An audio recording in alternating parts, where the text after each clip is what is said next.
మిమ్మల్ని ఒక ప్రశ్న అడగాలి సార్, ఇది నా పర్సనల్. రాజకీయాలు ప్లస్ బిజినెస్ కొన్ని బిజినెస్లు పెట్టి ఈరోజు చిన్న చిన్న బిజినెస్ నడిపిస్తున్న వాళ్ళు చాలామంది టెన్షన్లు గురవుతూ ఉంటారు, భయపడుతూ ఉంటారు, కోపానికి వస్తూ ఉంటారు. మీరు బిజినెస్ను రన్ చేస్తూ ఉన్నారు 1981 నుండి, ఈరోజు రాజకీయాల్లో ఉన్నారు. ఇంతకుముందే ఎంపీగా ఉన్నారు, మళ్ళీ ఇప్పుడు ఎమ్మెల్యేగా ఉన్నారు, తెలంగాణ రాష్ట్రంలో హాట్ టాపిక్గా కూడా ఉన్నారు. ఇంత ఒత్తిడిలో కూడా ఆ నవ్వు మాత్రం చెరిగిపోతలేదు, ఎప్పటికీ నవ్వుతూనే ఉంటాడు అనేది మీద ఉన్నటువంటి ముద్ర కూడా చాలామంది ప్రజలకు వెళ్ళినప్పుడు కూడా ప్రజల్లో ఈరోజు రాజకీయ నాయకులు కొట్టేటువంటి పరిస్థితుల్లో కూడా పోతూ ఉన్నారు. కానీ మీరు మాత్రం ప్రశాంతంగా మాట్లాడుతారు, ఇటు ఎంప్లాయీస్తో అయినా అటు ప్రజలతో అయినా అనేది మీ మీద ఉన్నది.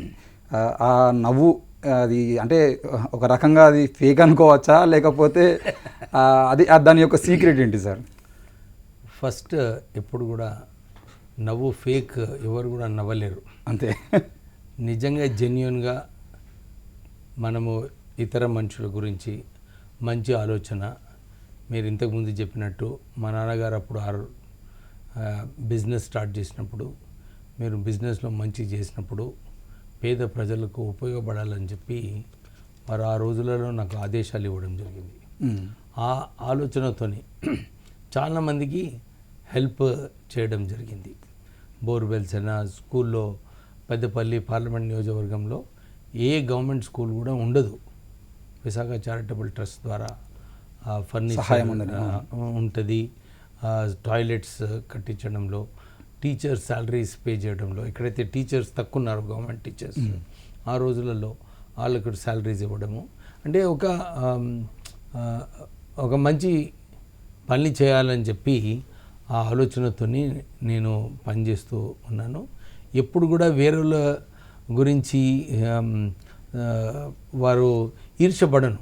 ఓకే, వేరే గురించి వాళ్ళు ఎట్లా చేస్తున్నారు, వాళ్ళు అట్లా పోతున్నారు అని ఎప్పుడు కూడా ఈర్ష్య ఉండదు.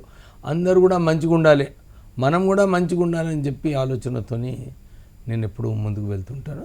సో దట్ హెల్ప్స్ మీ అన్నమాట. Okay, to be enjoying life. నేను అన్నీ నాకు కూడా నేను కొంత మా ఫ్రెండ్స్ స్కూల్ నుంచి వచ్చి వారికి ఏదో విషయంలో మాట్లాడాలని నా దగ్గరకు వచ్చి కలిసినప్పుడు మా డ్రైవర్ నాతో 40 years నుంచి పనిచేస్తున్నాడు.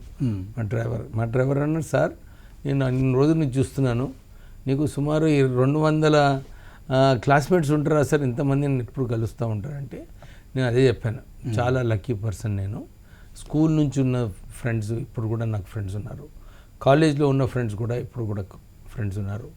అంటే ఎప్పుడు కూడా సంబంధాలు పెట్టుకొని ఎప్పుడు కూడా ఎవరిపైన ఏమీ మాట్లాడకుండా అన్నీ మంచిగా జరగాలని చెప్పి ఆలోచిస్తుంటానని చెప్పి నాకు ప్రెషర్ ఉండదు.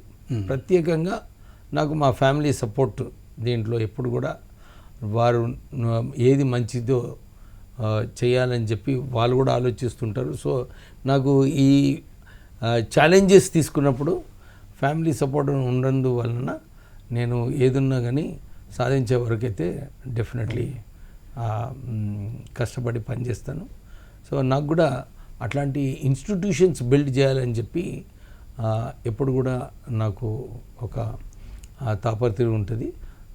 అందుగురించి ఏ బిజినెస్ అయినా కానీ మీడియాలో వెళ్ళినప్పుడు కూడా కానీ ఎప్పుడు కూడా గుడ్ మేనేజ్మెంట్ ప్రాక్టీసెస్ ఇవన్నీ కూడా చేసినప్పుడు ఎంప్లాయీస్ ఎవరైతే పనిచేస్తున్నారో వాళ్ళు చూసుకుంటారు. నేను అన్నీ మొత్తం ఎప్పుడు కూడా చూడను, జస్ట్ 10 points ఇంపార్టెంట్ పాయింట్స్ తీసుకొని దాని మీద వర్క్ చేస్తారు. ఎందుకంటే నేను మా నాన్నగారు నాకు ఆ రోజులలో ఒక ఆపర్చునిటీ ఇచ్చారు, నేను అబ్రాడ్ పోదాం అనుకున్నాను, లేదు ఇక్కడ ఉండి ఈ ఇండస్ట్రీ, ఎందుకంటే వారు ఆ రోజులలో హైదరాబాద్ ఆస్బెస్టస్లో ట్రేడ్ యూనియన్ ప్రెసిడెంట్ ఉండే, మేనేజ్మెంట్తో గొడవ అయ్యి లేదు అప్పుడు ఛాలెంజ్ తీసుకున్నారు, నేను కూడా ఒక ఆస్బెస్టస్ ఫ్యాక్టరీ పెట్టి తీరుతా, బ్యాంక్ నుంచి లోన్ తీసుకుంటానని ప్రయత్నం చేసి లైసెన్స్ రావడం అప్పుడు ఆ రోజులలో చాలా డిఫికల్ట్గా ఉండే, కానీ లైసెన్స్ తీసుకొచ్చి సో నాకు కూడా అనిపించింది చలో ఇది ఒక సక్సెస్ చేయాలి అని చెప్పి కష్టపడి పనిచేసి ఈరోజు ఈ స్థాయికి రావడం జరిగింది.